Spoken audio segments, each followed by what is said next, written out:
Today I'm going to show you how to use a template in Google Drive.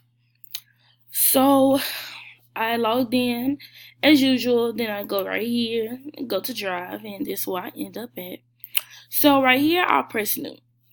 So we have templates for docs, we have templates for sheets, we have templates for slides.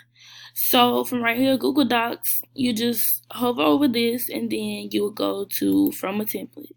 So basically it's showing you that these are the templates that you can use in docs.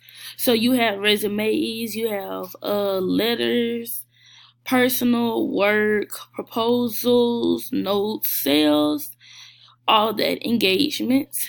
So let's see what else we have. So you can also go to sheets.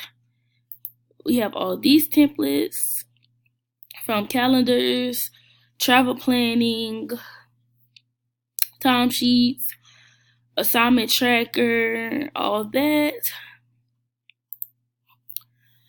So Google Slide have templates also. You have the photo albums, proposals, anything of that matter. And basically a template is just there to give you that guide. So maybe you don't want to, make it all from scratch. You just want to use that template. You'll probably just have to just backspace what they have on that word, and then you can just type in what you need.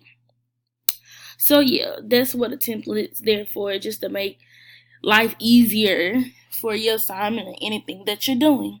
So yes, that's how you will use the template in Google Drive. Thank you.